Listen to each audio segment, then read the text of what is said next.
Guys, welcome back to my channel. Hope कि आप सब लोग बहुत अच्छे होंगे। तो आज मैं शेयर करने जा रही हूँ ब्राउनीज़ की रेसिपी, जो कि बहुत ही ज़्यादा सुपर इजी है इसको बनाना। इसको विदाउट ओवन में आज बनाएंगे, विदाउट एग से बनाएंगे और ये बहुत ही ज़्यादा फज़ी बनेगी और बहुत ही ज़्यादा टेस्टी बनेगी। ख़ास करके बच्चों को बहुत ज़्यादा पसंद आता है। कोई भी ओकेज़न में आप बना सकते हो, घर में कोई छोटी मोटी पार्टी हो या ऐसे ही आप इसको बना सकते हो। तो चलिए इस ब्राउनीज़ की रेसिपी को स्टार्ट करते हैं। आज का ये रेसिपी बनाने के लिए पहले तो चाहिए हमें चॉकलेट्स। ब्राउनीज़ बनाने के लिए जो पहली चीज़ है वो चाहिए हमें डार्क चॉकलेट। तो यहाँ पे मैं डार्क चॉकलेट ले रही हूँ। इसको हम काट के ले लेंगे, चॉप्ड करके छोटा छोटा पीसेस कर लेंगे इसका। और यहाँ पे मैं जो चॉकलेट है ना उसको नाप के लूँगी। तो यहाँ पे मैंने डार्क चॉकलेट ले लिया है और इसको ना मैं मेज़र करके लूँगी एक मेज़रिंग कप से। और इसको मैं लूँगी 3/4 कप, मतलब 1 कप से थोड़ा सा कम और आधा कप से थोड़ा सा ज़्यादा। कुछ भी आप मेज़र कर सकते हैं, कोई भी मेज़रिंग कप आप ले सकते हैं। तो यहाँ पे मैंने ले लिया है 3/4 कप डार्क चॉकलेट। और अभी इसको क्या करेंगे, इसको एक बाउल में रख देंगे। और यहाँ पे मैंने ले लिया है एक बाउल और इसमें हम डाल देंगे 3/4 कप डार्क चॉकलेट। कोई भी अच्छा वाला डार्क चॉकलेट ही लीजिएगा। इसमें डाल देंगे 2 टेबलस्पून बटर और इसको क्या करेंगे, हम मेल्ट करेंगे। तो चॉकलेट को हमेशा डबल बॉयलर मेथड से ही मतलब मेल्ट किया जाता है। तो गैस में मैंने पानी ऑलरेडी गर्म कर लिया है और ऊपर ना हम रख देंगे इस बाउल को, चॉकलेट वाला बाउल को, और चॉकलेट को मतलब हल्की आंच से इसको धीरे धीरे मेल्ट होने देंगे। चॉकलेट कुछ टाइम बाद मेल्ट हो जाएगा और इसमें हमने बटर डाला है वो भी मिक्स हो जाएगा। और अभी चॉकलेट में बहुत ज़्यादा ग्लेज आ जाएगा क्योंकि हमने बटर डाला है।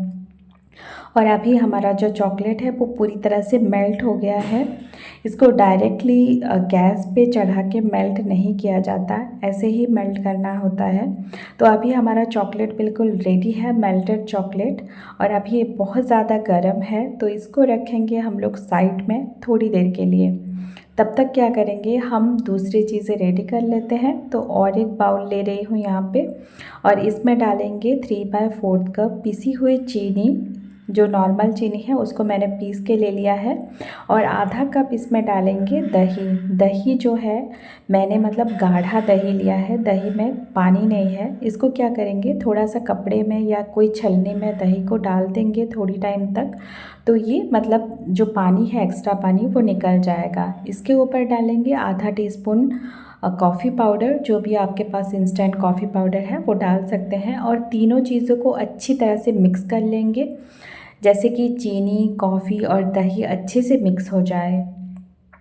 पर इसमें याद रखिएगा, दही में बहुत ज़्यादा पानी नहीं होना चाहिए, थोड़ा सा थिक दही डालना है। या तो दही में जो पानी है, एक्स्ट्रा पानी, उसको निकाल दीजिए और डाल दीजिए। अभी हम जो दही और चीनी मिक्सर है इसको क्या करेंगे, चॉकलेट के ऊपर डाल देंगे। जो चॉकलेट वाला बाउल हमने रखा था ना, जो चॉकलेट हमने मेल्ट करके रखा था, इसके ऊपर डाल देंगे। और जब मैं इसके ऊपर डाल रही थी, हमारा जो चॉकलेट है वो थोड़ा सा वार्म था, बिल्कुल ठंडा नहीं हुआ था पर गर्म भी नहीं था। तो अभी सारी चीज़ों को अच्छे से मिक्स कर देंगे। तो हमारा ये मिक्सचर बिल्कुल रेडी है। अभी क्या करेंगे, नेक्स्ट प्रोसेस के जाने से पहले हम क्या करेंगे, एक बेकिंग ट्रे रेडी कर लेते हैं। तो मैं यहाँ पे एक बटर पेपर लगा रही हूँ। कोई सा भी आप बेकिंग ट्रे आप ले सकते हैं। इसमें बटर पेपर लगा दीजिएगा। और आज इसको विदाउट ओवन में ब्राउनीज़ बनाएंगे, हम कढ़ाई में ही बनाएंगे। तो कढ़ाई को मैंने प्री हीट करने के लिए रख दिया है। कम से कम 10 मिनट तक कढ़ाई को अपने प्री हीट करने के लिए रखना है। तो अभी क्या करना है, जो चॉकलेट वाला मिक्सचर है इसके ऊपर हम लोग डालेंगे एक छलनी। और ऊपर डाल रही हूँ मैं 3/4 कप मैदा। और इसके ऊपर डालेंगे 1 टेबलस्पून कोको पाउडर और डालेंगे 1/4 टीस्पून बेकिंग पाउडर और 1/4 टीस्पून बेकिंग सोडा और पिंच ऑफ नमक डालेंगे। बस इतना ही चीज़ें डालना है, बिल्कुल परफेक्ट मेज़रमेंट है। अभी सारी चीज़ों को अच्छे से छान लेना है और इसको ना कट एंड फोल्ड मेथड से धीरे धीरे मिक्स करते जाना है। बहुत ज़्यादा ओवर मिक्स इसको बिल्कुल भी नहीं करना है। आराम से इसको कट एंड फोल्ड मेथड से इसको मिक्स करते जाना है, तो धीरे धीरे ये मिक्स हो जाएगा और हमारा यहाँ पे बैटर जो है बिल्कुल रेडी है। पर ब्राउनीज़ के लिए जो बैटर बनता है ना, वो बहुत ज़्यादा थिक बैटर बनता है, थिन बैटर नहीं बनता है। जैसे केक के लिए हम बैटर बनाते हैं ना, बिल्कुल वैसा बैटर नहीं बनता है। यहाँ पे हमारा बैटर का कंसिस्टेंसी आप देख सकते हो, बिल्कुल थिक है और बिल्कुल सही है। इसमें कोई एक्स्ट्रा दूध, कोई पानी ऐड करने की बिल्कुल भी ज़रूरत नहीं है।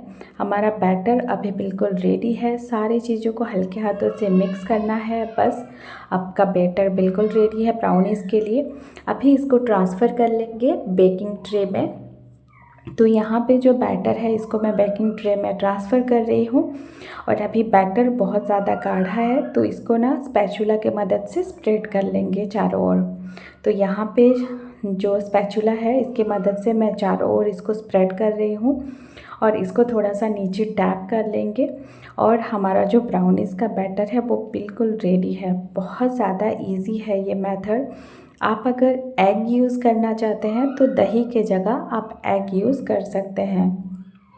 तो अभी हमारा ब्राउनीज़ का जो बैटर है वो बिल्कुल रेडी है। तो चलिए इसको बेक कर लेते हैं। तो यहाँ पे जैसे मैंने बताया था, आज मैं कढ़ाई में बेक कर रही हूँ। तो कढ़ाई को मैंने यहाँ पे 10 मिनट्स तक प्री हीट कर लिया था। एक स्टैंड रख के नीचे मैंने थोड़ा सा नमक डाला था और अभी इसमें हम लोग जो केक टिन है इसको डाल देंगे और कम से कम 30 से 40 मिनट तक इसको बेक होने देंगे। और 30 से 40 मिनट के बाद ना ये बिल्कुल रेडी हो जाएगा। आप चेक कर सकते हैं, पर इसको बिल्कुल ठंडा होने दीजिए, तभी जाके इसको डीमोल्ड कीजिएगा। तो यहाँ पे मेरा जो ब्राउनीज़ है वो बिल्कुल ठंडा हो गया है और अच्छी तरह से पैक्ड भी हो गया है, तो आप देख सकते हैं। तो अभी क्या करेंगे, बटर पेपर को धीरे धीरे निकाल देंगे और यहाँ पे जो ऊपर का लेयर है आप देख सकते हैं, ब्राउनीज़ बहुत ज़्यादा ऊपर से थोड़ा सा क्रिस्पी लगता है, अंदर से बहुत ज़्यादा फज़ी होता है। तो ये परफेक्ट ब्राउनीज़ बिल्कुल बनकर के रेडी है। तो आप लोग इसको जैसे खाना चाहें वैसे खा सकते हैं। इसको ऐसे ही खाइए, इसको मतलब आइसक्रीम के साथ खाइए। ब्राउनीज़ के ऊपर आप चाहो तो वॉलनट्स डाल सकते हो बेक करने के टाइम में, आप चाहो तो चोको चिप्स डाल सकते हो, कोई भी ड्राई फ्रूट्स ऐड कर सकते हो। पर मैं इसे बिल्कुल सिंपल बनाया है।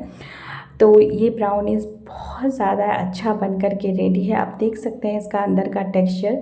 तो ज़रूर ट्राई कीजिएगा और रेसिपी कैसा लगा मेरे साथ ज़रूर शेयर कीजिए। अच्छा लगा तो चैनल को लाइक, शेयर एंड सब्सक्राइब ज़रूर कीजिए। बाय।